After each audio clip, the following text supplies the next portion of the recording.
And what I thought would happen happened. It gave me the hitch back to go back into wrestling. But I was in a different city altogether. I was in Quebec City for college. Mhm. So I found one of my friends who I knew was in Quebec and was training with an SPW here, and I just asked him, "Is there a ring somewhere where I could go and see if I still have it? You know, can just take a few bumps, run the ropes, things like that." So and he brought me to that the practice class, and we had so much fun. And there was the promoter there, and he saw me go, and I decided to stay, and they decided to give me a spot. So Wow, that's the rest is awesome. history. Yeah. So for those obviously here in America that don't get a chance to really see what's happening in the Montreal and the Quebec area when it comes to wrestling, kind of give us, and you said there's so much wrestling happening up there already, kind of give us a, catch up as to like, or summary, what all, if we were to go to Quebec, like where all can we see wrestling? How often, like how many promotions are there? Like tell it about some of that. Okay, so in the Quebec wrestling scene, there are many, many promotions. There are a few ones who are bigger, Mhm. and they give a great show. Their whole roster is solid. But there are many, many, many promotions on smaller areas, smaller towns, and they give good product. You know, Right. there's crowd that's like they manage to get like 200, 300, sometimes 400 people. These small local promotions, and it's great. Yeah. But there are three in Quebec, three promotions that stands above the rest. They are NSPW in Quebec City, Mhm. um, and I think we have a pretty solid show. It's more on the family side. There's Okay. really no much blood in NSPW. It's clean, you know. We try to keep it as clean as we can, but there are great stories and great matches. The whole roster is solid, and we give solid matches. And well, so this is for NSPW. So in the Quebec City area, this is us. In the Montreal area, there are two promotions who stand above the rest. There are the IWS, International Wrestling Syndicate, Okay. which has been around for like 25 years. Like, Oh, wow. but they tend to do more of a hardcore style. So they Gotcha. are, if you want more solid hardcore kind of wrestling, with neons and tables and chairs and all that stuff. IWS is the place to be, and they have great shows, a great roster, they great events, and they even work with GCW a few Oh, times. nice. Okay. We even had Nick Gage come to Montreal once. I don't know how they pulled that off, but they did. And so that's for the IWS. It's great promotions, great wrestlers, and the third one is Battle War. Takes Okay. place in a bar. It's a completely different kind of atmosphere. Smaller crowd, Mhm. like 100, 150, but it's always jam packed, Yeah. and they have a very good booker also. So the stories are great, and they tend a little bit more on the comedy style. Okay. There are big dramas, but they tend to go more on the comedy wrestling style. Yeah. So there would be NSPW. We try to stay more traditional with a little bit of comedy, a little bit of there's no hardcore, very very little hardcore in NSPW. A few new DQ matches, but that's about it. We can break a few doors, but Right. but Yeah. we keep it simple and we keep it clean. And there is IWS a little more hardcore, and there is a Battle War a little more on the comedy side. But so these are the three biggest promotions in Quebec. They all give solid shows, and they all deserve to be heard about. Nice. Yes, exactly. Yeah, that's what Mhm. I was hoping to do is really help people really look into what's happening, not just obviously what's happening around them. And then we know what's happening with the big companies, but they're always Mm. your new favorite wrestler is wrestling somewhere you've never even heard of before. So that's why I Yeah, was yeah. really wanting to give more attention to this. I think IWS is on Fight TV, Okay. and NSPW is on IWTV. Okay. And I have no idea for Battle War. I Right. have no idea if they are broadcasted on any place, but I think IWS is on Fight TV, and I know we are on IWTV. Nice. Yeah, I was watching one of your matches with the Women's Wrestling Syndicate, and I had I knew that up there y'all had signs and everything in French and in English, but I'd never heard a commentator or a ring announcer announce both in French and in English. And I was like, oh, that is very interesting. Yes, yes. In Montreal, they tend to do that. In French, in Quebec, we announce only in French because the vast majority of the crowd is in French, and sometimes the person on the l'annonceur, I don't know how the one, the Samantha Hervin, of the Oh, yeah, company, the ring announcer. Yeah. the ring announcer, Yes. he just does that little speech in English for the people watching on IWTV, but the Mhm. whole show is announced in French, of course. But I know Montreal tend to do the bilingual thing because most of their crowd, there are people only anglophones and only francophones, so they speak in both language to accommodate everybody, and I think it's a great idea. Oh, I think so too. I mean, especially if you have that many, French is so obviously very prominent up there, and as opposed Yeah. to the rest of Mhm. Canada, that you have to have both, really. Yes. Yeah. Yes. Now, I mean, speaking of French fans, and did you by chance, so as we're recording, this is the week after Backlash in France happened. Did you get a chance to watch that pay-per-view or not? Not totally, but I Okay. watched a few matches and a few clip just to hear the crowd Yes, that because crowd. I've heard how loud it was and I had to check it out by myself and it was absolutely crazy. Yep. I mean, the chant. The thing about the European crowd is they really put the songs in the chains. Yes. Like, we have chains in America and they are No, chains, but not like they not even sing. closely. Yeah. they they just sing. It's insane what they did for AJ Styles. Oh Il est yeah. vraiment phénoménal. My God, that was so good. You could see in his face he was trying to remain in his persona, Oh, but you could yeah, see in that was his the best eyes, thing, was this watching is his so face. freaking cool.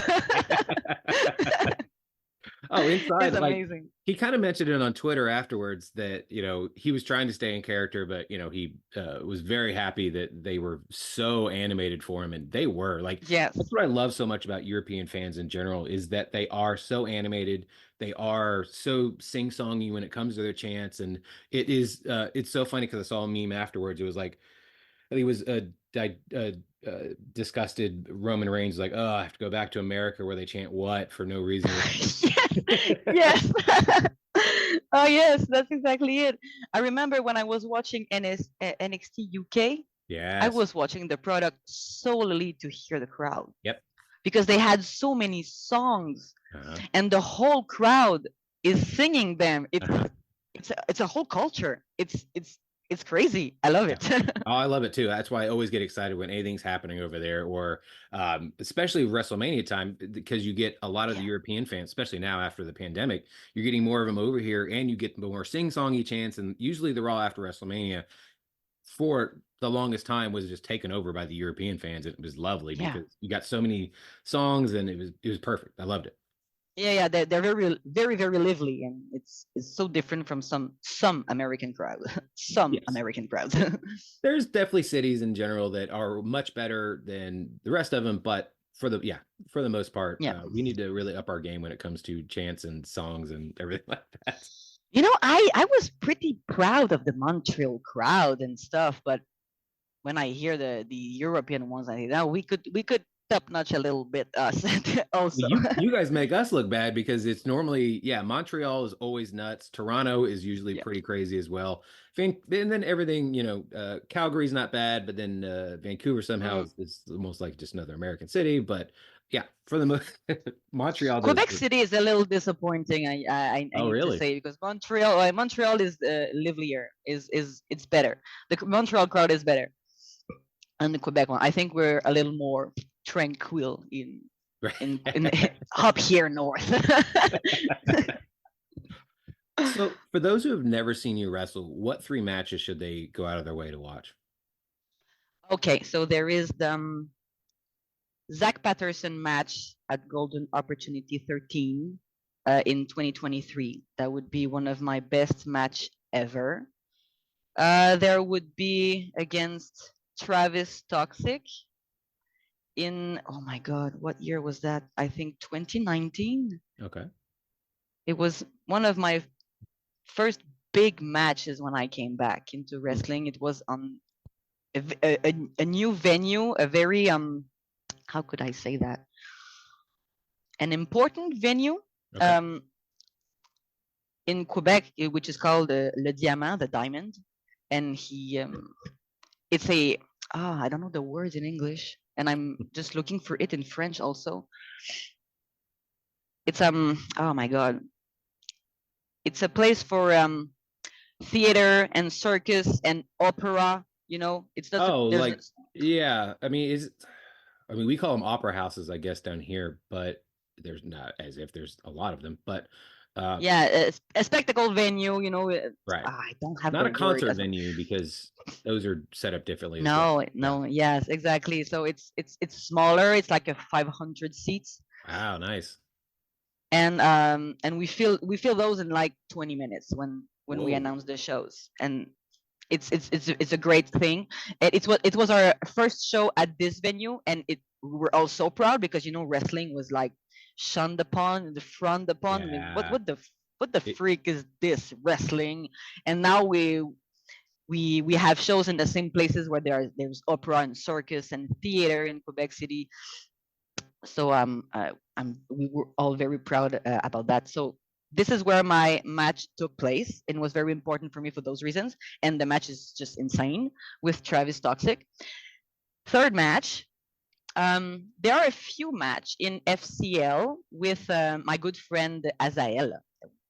Going to see a match against a woman, and we had a few match in FCL, Fédération Canadienne de Lutte in Shawinigan, and we had a few good matches. One in particular was a 2 out of 3 falls for the FCL Women's Championship, and it was one of my favorite matches I ever did. I love that. I mean, Yeah, so you brought up your favorite or two matches people need to watch are intergender matches, and yeah. and it is kind of a decisive, or yeah, it's a rather decisive topic when it comes to pro wrestling and it comes to intergender. What are your kind of thoughts when it comes to intergender wrestling? I think pro wrestling is a show. Yes. We put on shows for the crowd to go through emotions, Hmm.